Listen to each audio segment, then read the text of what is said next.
Assalamualaikum warahmatullahi wabarakatuh. Alhamdulillahi rabbil alamin. Hamdan yuafi ni'amahu wa yukafi'u mazidah. Ya Rabbana lakal hamdu kama yanbaghi li jalalika wajhika wa 'azimi sultanik. Ashhadu an la ilaha illallah wahdahu la syarika lah. Wa ashhadu anna Muhammadan abduhu wa rasuluhu la nabiyya ba'dah. Allahumma salli ala Muhammad wa ala alihi wa ashabihi wa ansarihi wa junudihi wa man tamassaka bi sunnatihi wa man da'a bi da'watihi min hajar ila najihi ila yaumiddin. Allahumma shrah lana sudurana wa yassir lana umurana wa hlul 'uqdatam min lisanina yafqahu qawlana. Bapak-bapak, ibu-ibu, saudara-saudari sidang jemaah sekalian rahmatullah. Alhamdulillah, Allah senantiasa melimpahkan rahmat dan karunia-Nya kepada kita. Mudah-mudahan kita termasuk atau tercatat sebagai hamba-hamba Allah, golongan yang sedikit, yaitu golongan yang pandai bersyukur. Dalam Al-Quran berulang-ulang Allah menyampaikan sedikit di antara hamba-hamba Allah yang pandai bersyukur. Mudah-mudahan yang sedikit itu termasuk kita, sehingga Allah berjanji selalu akan menambah nikmatnya kepada kita. Salam kita mohonkan kepada Allah semoga dicurahkan kepada arwah Nabi Muhammad sallallahu alaihi wasallam sebagai manusia agung yang sangat sayang kepada umatnya, sangat respon dengan kita, sehingga di akhir hayat beliau yang disebutnya, yang keluar dari mulut beliau adalah tentang kita, ummati, ummati, ummati. Mudah-mudahan kita juga tercatat sebagai barisan orang-orang yang mencintai Rasulullah SAW, sehingga kita akan juga nanti dalam barisan panjang umat Rasulullah. Mudah-mudahan kita juga termasuk umat yang mendapat syafaat, insyaallah. Amin amin ya rabbal alamin. Dalam Al-Qur'an surat Al-Mulk ayat 19 Allah mengisyaratkan kepada kita, a'udzubillahi minasyaitonir rajim. Bismillahirrahmanirrahim. Alam yara ila at-tayri fawqahum safati wa yaqin wa ma yumsikuhunna illa ar-rahman. Innahu bikulli syai'in basir. Apakah kamu tidak memperhatikan bagaimana burung-burung terbang mengepakkan sayapnya di atas kita? Tidak ada yang bisa menahannya kecuali Allah Subhanahu wa taala. Sesungguhnya Allah Maha melihat segala sesuatu. Maha benar Allah yang Maha. Dalam kesempatan kuliah zuhur yang pendek ini, kita ingin mengemukakan 5 hikmah dari terbangnya burung angsa di musim semi. Menurut penelitian para ahli ilmiah, bahwa pada musim dingin burung angsa terbang ke arah selatan. Ternyata setelah diperhatikan berulang-ulang, formasi yang dibuat oleh burung angsa ketika terbang ke arah selatan menghindari musim dingin itu, sambil berbondong-bondong, formasi adalah formasi huruf V. Huruf V. Ini jadi perhatian oleh para ahli. Akhirnya diulang-ulang penelitiannya, maka dapat kesimpulan minimal ada 5 hal yang bisa diambil hikmahnya dari burung angsa yang terbang ke arah selatan ini. Yang pertama, arahnya jelas, arah yang sama, tujuan yang sama, itu arah ke selatan. Kemudian formasinya jelas, berulang-ulang tetap, yaitu formasi huruf V. Menjadi pertanyaan, kenapa burung angsa ini seperti itu? diperoleh kenyataan bahwa dengan membuat formasi huruf V itu,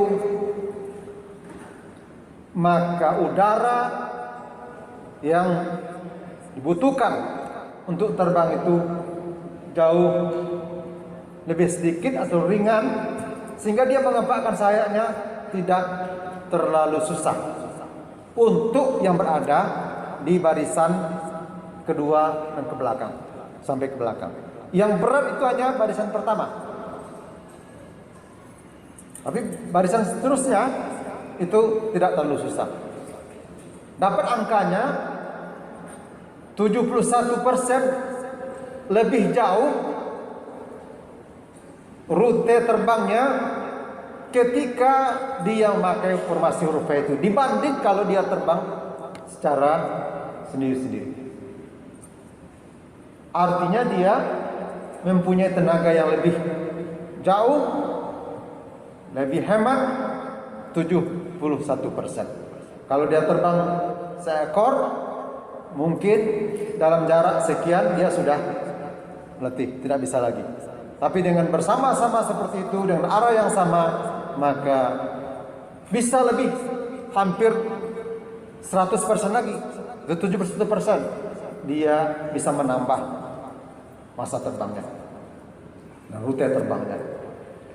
Hikmahnya adalah jika kita memiliki tujuan yang sama, arah yang sama, tekad yang sama, kemudian terorganisir, formasinya sama, tidak boleh keluar dari formasi itu sesuai dengan aturan ADART, insya Allah kekuatan kita akan semakin banyak, tenaga kita akan semakin hemat, biaya juga semakin hemat, dan lebih efektif untuk bisa mencapai tujuan bersama, tujuan organisasi. Oleh sebab itu, apapun organisasinya, tingkat manapun, level manapun, kelompok masyarakatnya, kalau di pemerintahan mungkin RT, sampai terus ke atas ya, RW, kecamatan dan seterusnya. Kalau tujuan kita satu, kalau format kita sama, insya Allah tujuan bersama kita akan bisa kita capai. Tetapi kalau kita sering keluar dari format dan tujuan berbeda-beda, maka tentu saja kita akan saling menyalahkan, bahkan saling menjatuhkan, bahkan bisa juga saling membunuh satu sama lain. Ya, setidak-tidaknya adalah membunuh karakter assassination, pembunuhan karakter. Itu yang pertama. Yang kedua, kalau ada burung tadi yang coba, ada juga nampaknya yang nakal, keluar dari formasi itu, mungkin coba-coba atau mungkin baru, ya, ternyata dia tidak mampu, dia tertinggal, sehingga cepat-cepat dia kembali ke formasi huruf V itu. Artinya, kalau di antara masyarakat kita, individu-individu yang ingin keluar dari aturan yang ada, formasi yang ada, maka sebenarnya dia akan menjatuhkan diri sendiri, dia justru akan membunuh diri sendiri. Maka tujuan bersama itu yang paling jelas adalah mencari ridha Allah SWT. Apapun kegiatan kita, apapun aktivitas kita, dimanapun kita berada, selagi orang mencari ridha Allah SWT, insya Allah maka kita akan kuat, akan damai, dan tujuan itu insya Allah akan satu capai. Dan manusia, kata Allah SWT dalam surah Al-Baqarah 107, memang ada yang tidak mencari ridha Allah. Sehingga di dalam Al-Quran disebutkan, wa minan nasi man yabtaghi al-mardatillah. Hanya sebagian manusia yang hidupnya itu mencari ridha Allah SWT. Harusnya bagaimana? Harusnya kita semuanya. Makanya masuk Islam itu kafah. Sambungan ayatnya, ya alladzina amanu udkhulu fis silmi kafah. Masuklah ke dalam Islam itu secara kafah, secara paripurna. Inilah orang-orang yang mencari ridha Allah SWT. Kemudian yang ketiga, ternyata barisan-barisan yang pertama tadi, dia tidak terus-menerus berada di depan. Kalau dia merasa sudah letih, maka dia otomatis dia kembali ke format belakang. Berarti barisan nomor 2 yang menjadi depan. Terus begitu. Terus begitu. Kalau dia sudah merasa letih, dia kembali ke belakang. Ini artinya apa? Bagi pemimpin, bagi komandan, dia harus tahu diri. Kalau dia memang merasa, karena yang namanya tenaga terbatas, pemikiran terbatas, kemampuan itu terbatas, talenta juga terbatas, bakat juga terbatas. Kalau kita merasa ada yang lebih mampu, yang lebih kuat, harusnya secara legowo kita balik belakang, sehingga tidak terjadi keributan, tidak terjadi macam-macam, karena semuanya tahu diri. Begitu dalam sebuah organisasi, etika kebersamaan kita harusnya seperti itu.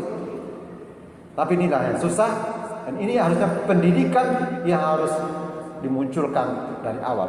Orang merasa tahu diri dengan kemampuannya, dengan keadaannya, dengan situasi. Kemudian yang keempat, bahwa jika ada seekor burung angsa ini yang sakit ya, lemah dia, sehingga mungkin dia terjatuh, maka biasanya diikuti oleh 2 sampai 3 ekor burung. Ini menurut penelitian, ini ilmiah semua. Kalau ada di antara burung yang lemah, maka mungkin dia lambat, otomatis yang lain akan mengikutinya. Sampai dipastikan memang dia tidak bisa bergerak lagi, sudah mati, maka baru dia yang 2-3 burung tadi berangkat menyusul teman-temannya. Itu artinya dalam kehidupan kita harus peduli. Kalau ada teman kita yang lemah, yang sakit, maka harusnya kita harus peduli. Tetapi tidak harus mengorbankan semuanya. Disalah juga kalau sakit semua. Sebenarnya untuk efektivitas sebuah organisasi, sebuah kumpulan, komunitas, harusnya diutus saja. Ya, jangan semuanya gara-gara satu orang maka hancur semuanya. Tidak berhasil semuanya, gagal semuanya. Harus tidak begitu. Seperti burung ini, kalau diambil pelajarannya, 2 ekor burung saja dia mengikuti, ya, karena tidak akan mengorbankan semua yang ada. Kemudian yang terakhir, dalam penelitian para ahli, ternyata ketika terbang, burung angsa ini mengeluarkan suara. Mengeluarkan suara dalam terbang itu, gemuruh sekali. Ternyata itu adalah untuk motivasi, untuk menguatkan kemampuan terbangnya, mereka mengeluarkan suara. Seperti juga kita lihat sendiri, kalau ada tentara yang berbaris, ya, berlari, itu biasanya juga ada nyanyinya, lagunya.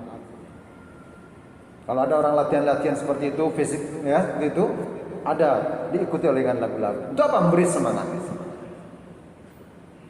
Ini artinya dalam kebersamaan kita, dalam sebuah organisasi, dalam sebuah negara bahkan, maka kita harus pastikan suara-suara yang keluar adalah dalam rangka memberi motivasi konstruktif, jangan terbalik. Jangan setiap suara, setiap kalimat yang kita ucapkan justru destruktif, menjatuhkan, menghilangkan motivasi. Kalau burung angsa, dia mengeluarkan suara dalam rangka menambah semangat, menambah kekuatan. Harusnya suara-suara yang kita keluarkan, ucapan-ucapan yang kita ungkapkan, tulisan-tulisan yang kita tulis dengan jari-jari kita, harusnya kita pastikan dalam rangka memberikan kekuatan, memberikan motivasi, sehingga bisa cepat mencapai tujuan. Jangan sampai terbalik, justru satu kalimat yang kita ucapkan itu justru mengurangi semangat, bahkan bisa menghancurkan sebuah tujuan organisasi. Mudah-mudahan kita hidup sehari-hari tetap harus bersama-sama, berorganisasi, berkumpul, bernegara, dan seterusnya. Mudah-mudahan hikmah dari 5 hal yang diberikan oleh burung angsa tadi dapat kita aplikasikan dalam kehidupan sehari-hari. Mudah-mudahan ada manfaatnya. Mohon maaf, aku qouli hadza fastaghfirullah li wa lakum. Assalamualaikum warahmatullahi wabarakatuh. Allahu akbar, Allahu akbar. Asyhadu an la ilaha illallah.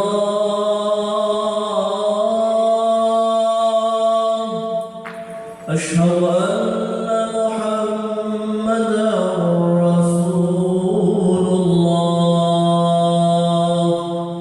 Hayya 'alas salati, hayya 'alal falah.